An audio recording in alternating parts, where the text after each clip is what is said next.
welcome. Thanks for coming down today. My name is Ralph Sirianni. I work as a creative arts therapist at the VA hospital in Buffalo. About 5 years ago, I had an opportunity to fulfill one of my dreams as an artist. I always wanted to explore certain avenues in art. I always wanted to do courtroom art. I always wanted to try police sketches. There were certain things in art that I always wanted to try, and I've been very fortunate because I've had opportunities to do that. But I found that probably one of the most rewarding for me has been helping the police with police sketches. I work mainly with the sex offense squad, the Buffalo Police Department.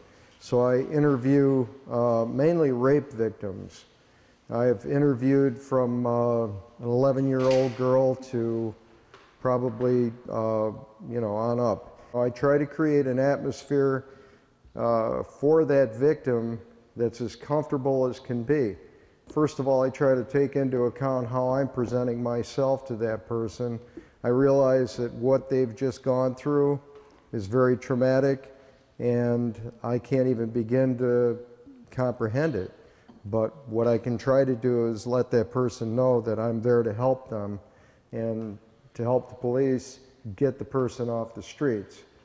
In the case of Altimio Sanchez, the bike path rapist, when I was first approached back in '04 to come up with an updated version of the bike path rapist, this was based on the woman who was now 10 years older. Remember, she had gotten away from this guy when she was 14.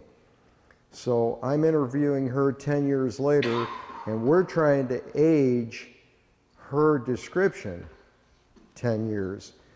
So based on her description, she had said that the man had hair and that it was combed down over his forehead and very little room on the forehead between the brow and the hairline. She said that he had a mustache, but the officers present thought that it would be best to leave him without facial hair. So based on that, on her recollection and on their wishes, this was the design that we came up with. And this was the one that was on America's Most Wanted and circulated all over the place. Now, of course, after he was caught, and he did have facial hair, and we saw that he didn't have hair on his head, I thought it would be interesting to take the hair off and add the mustache, which is all I did with this.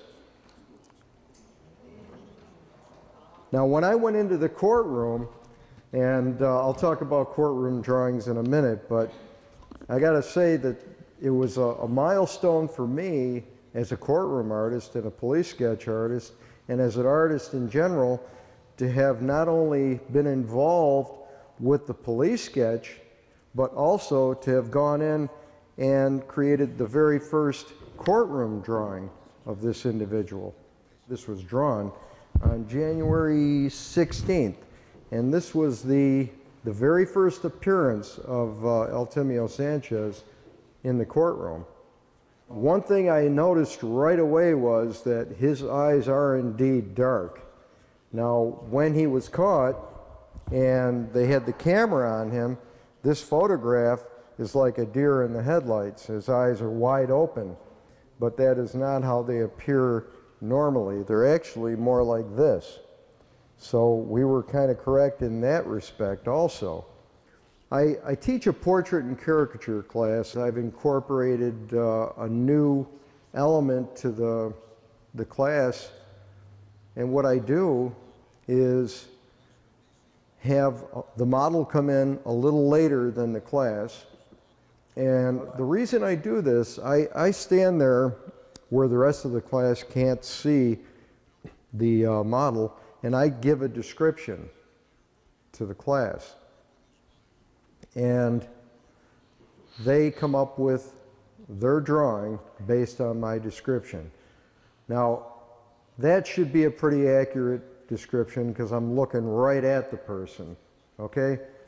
The victims and the witnesses that I interview for the police oftentimes don't have that, that opportunity to really take in that kind of a description because they're being attacked or they're witnessing some type of crime.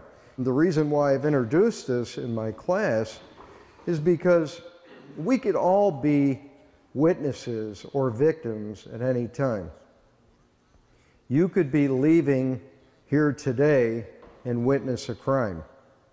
When the police ask you for a description, you want to be able to help them as much as you can because that's pretty much all they've got to go on. You know, if they don't have a license plate or anything beyond that, they really need your description.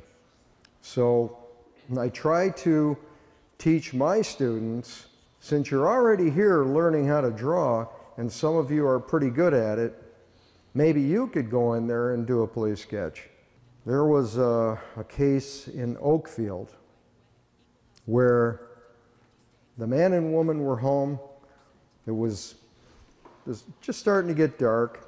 A truck had pulled in the driveway, two men in the truck, and the woman had told her husband, there's a truck out there, they're parked down at the end of the driveway. This was a very rural area.